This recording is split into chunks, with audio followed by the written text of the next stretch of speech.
Hello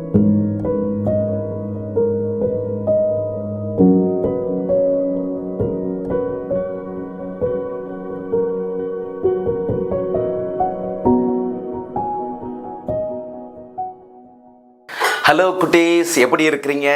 சந்தோஷமாக இருக்கீங்களா? Exam நடக்க போகுது. எல்லாருமே உங்கள் எக்ஸாமுக்காக ஆயத்தமாகி கொண்டு இருப்பீங்கன்னு சொல்லி நான் நினைக்கிறேன். நல்லா படிங்க, ஜெபத்தோடு படிங்க. ஆண்டவர் நல்ல ஞானம் தருவார், ஞாபக சக்தியை தருவார். ஜெபத்தோடு எழுதுங்க. நல்ல மதிப்பெண்ணோடு கூட நீங்கள் தேர்ச்சி பெற்று அடுத்த கிளாஸுக்கு நீங்கள் போவீங்க. சரி, இப்போ நம்ம தொடர்ச்சியாக ஒரு ஓமையை குறித்து நம்ம பார்த்துக்கிட்டே வரோம். இன்றைக்கும் ஒரு சூப்பரான ஓமை, நல்ல வீடியோஸோடு கூட உங்களுக்கு கொடுக்க போகிறேன்.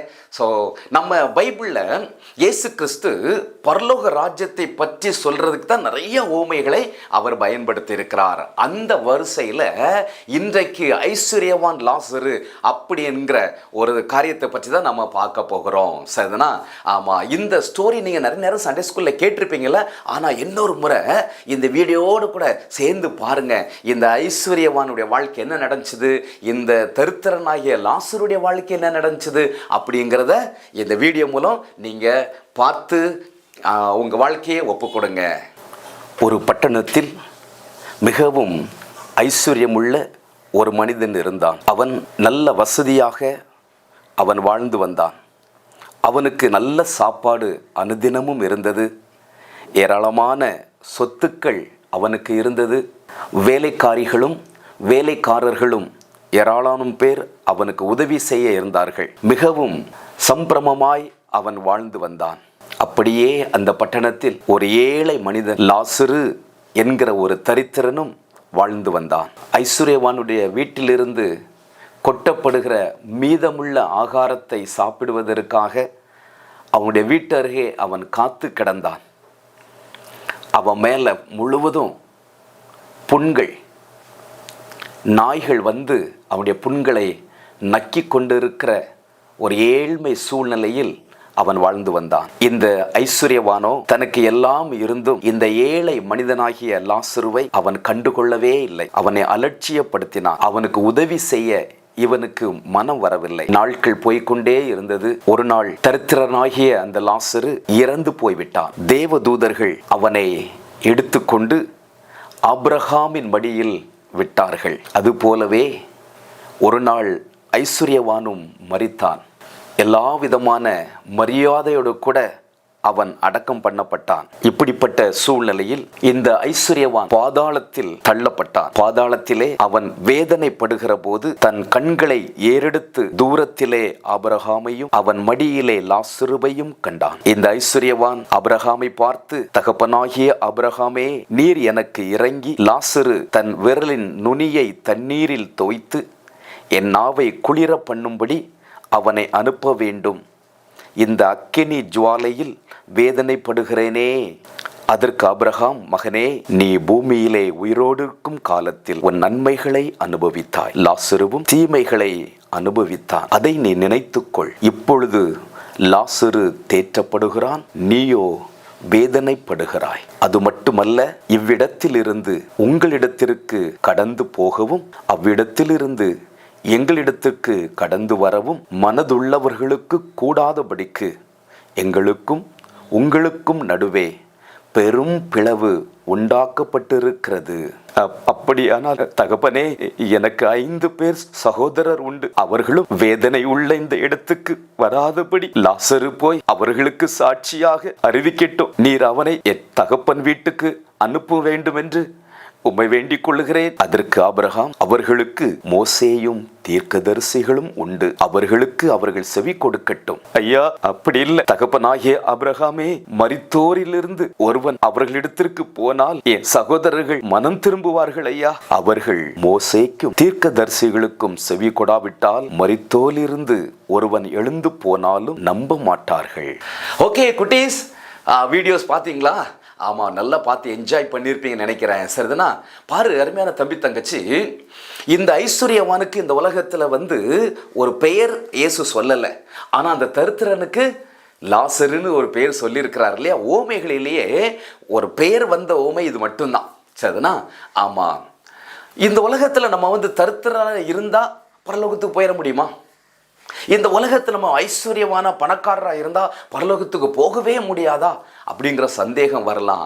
இல்லை, பணத்தை வச்சு இல்லை தம்பி தங்கச்சி, ஒருவேளை நம்ம ஐஸ்வர்யவானாக நிறைய ஒரு ஆஸ்திகள் அந்தஸ்து நமக்கு எல்லாமே இருந்தாலும் நம்முடைய இருதயம் அதன் மேலே இல்லாமல் ஏழை எளியவர்களை நம்ம கவனித்து அவர்களுக்கும் உதவி செய்து கடவுள் நமக்கு தந்த ஆசீர்வாதத்தை அவர்களோடு கூட நம்ம பகிர்ந்து கொள்ள வேண்டும் என்று இந்த சம்பவத்திலிருந்து நம்ம இந்த ஊமையிலிருந்து நம்ம பார்க்குறோம். அது மாத்திரம் இல்லை, அந்த ஐஸ்வர்யவான் பண்ண இன்னொரு தப்பு என்ன தெரியுமா? அவன் எல்லாமே இந்த உலகம்தான் அப்படின்னு நினச்சான். இல்லை, ஒரு நாள் நிச்சயமாக நமக்கு சாவு வரும். அந்த சாவுக்கு பின்பதாக ஒரு வாழ்க்கை இருக்கிறது என்பதை அவன் அறிந்திருந்தாலும் அதை பற்றி கவலை உள்ளவனாக இல்லை, அதை பற்றி அக்கறையே படலை. ஆனால் லாசரு இந்த உலகத்தில் அவனுக்கு ஒன்றுமே இல்லை. அண்ணன், என் தம்பி, அக்கான்னு கூப்பிட்றதுக்கு யாரும் கிடையாது, சித்தப்பா சித்தின்னு கூப்பிட்றதுக்கு யாரும் இல்லை, பணமும் இல்லை, படிப்பும் இல்லை, வசதியும் இல்லை, வீடு இல்லை, ஒன்றுமே இல்லை.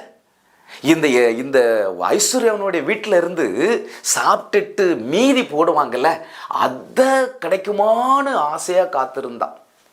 அது கூட அவனுக்கு கிடைக்கல. உடம்பெல்லாம் புண்ணு. ஆஸ்பத்திரியில் போயிட்டு ட்ரீட்மெண்ட் எடுப்பதற்கு அவனுக்கு பணம் இல்லை. நாய் தான் அவனுக்கு ஃப்ரெண்டு இல்லையா? அப்படிப்பட்ட தரித்திரன். ஆனால் ஒன்று மட்டும், அவன் இப்படி கஷ்டப்பட்ட சூழ்நிலையிலையும் கடவுளை மறுதலிக்கலை, ஆண்டவரை மறுதலிக்கலை. அவன் போய் திருடலை, அவன் அநியாயமாக எதுவும் செய்து சாப்பிடலை. அதனால தான் 2 பேருக்கும் சாவு வந்துச்சு. ஆபிரகாம் மடி என்று சொல்றது பரதீசு. அங்கே போய் யாரு இருந்தா?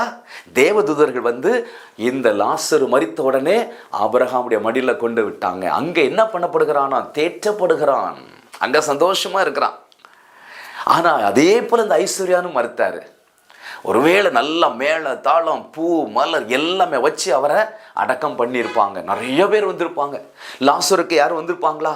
கார்பரேஷனில் வந்து கையையும் காலையும் பிடிச்சி தூக்கிட்டு போயிட்டு ஒரு மண்ணை தோண்டி புதைச்சிருப்பாங்க லாசருவை. ஆனால் ஐஸ்வர்யவானுக்கு அப்படியா?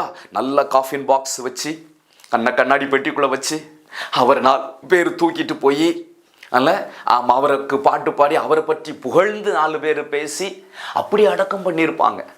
ஆனால் பரலோகத்துக்கு அந்த நரகத்துக்கு தூதர்கள் வந்து அவனை கூட்டிகிட்டு போயிருப்பாங்களா என்ன? இல்லவே இல்லை, பிசாசு தான் வந்து கூட்டிகிட்டு போயிருக்கோம். பிசாசு தான் வலு கட்டாமல் இழுத்துக்கொண்டு அந்த அக்கினி கடலில் தூக்கி போட்டிருப்பாங்க. ஆனால் பாரு, அங்கே போன பிறகு வேதனைப்படுறான். அங்கே போன பிறகு என் சகோதரர்களுக்காவது லாசரு போய் சொல்லட்டும். தம்பி தங்கச்சி, இதுலேருந்து நம்ம கற்றுக்கொள்ளுகிற பாடம் என்ன தெரியுமா? இந்த உலக வாழ்க்கையில் இந்த மூச்சு நின்று போச்சுன்னு வைங்களேன், அதுக்கு முன்னாடி வரைக்கும் நம்ம என்ன செய்கிறோமோ அதன் அடிப்படையில் தான் பரலோகம் நரகம் என்பது நமக்கு நிச்சயிக்கப்படுகிறது. சிலர் சொல்லுவாங்க, இந்த ஆத்துமா சாந்தி அடையதுக்காக ஜெபம் பண்ணுங்க. செத்தம் பிறகு எந்த சாந்தியும் அடையாது, என்ன ஜெபம் பண்ணாலும் ஒன்றும் நடக்காது. சாவதற்கு முன்பதாக இன்னைக்கு உனக்கு வாழ்க்கை கொடுக்கப்பட்டிருக்கு, எனக்கு வாழ்க்கை கொடுக்கப்பட்டிருக்கு. இந்த வாழ்க்கையில் நான் ஏசப்பா பிள்ளையா உண்மையா உத்தமமா வாழ்ந்தா எனக்கு பரலோகம். இல்லை, எல்லாவற்றையும் அனுபவிச்சு இந்த உலகம்தான் அப்படின்னு நினச்சி உலகத்துக்கு பின்னாடியே போயிட்டு ஆண்டவரை நினைக்காம, ஏழைகளை நினைக்காம, கஷ்டப்படுறவர்களுக்கு உதவி செய்யாம துன்மார்க்கமாக வாழ்ந்தா நரகம். அங்கே நரகத்தில் வேதனை, அக்கினி இல்லையா? அந்த நரகத்திலிருந்து பரலோகத்துக்கு யாரும் போகவும் முடியாது, பரலோகத்திலிருந்து நரகத்துக்கு யாரும் போகவும் முடியாது. பக்கத்தில் இருந்தாலும் பெரிய ஒரு பிளவு இருக்கிறது.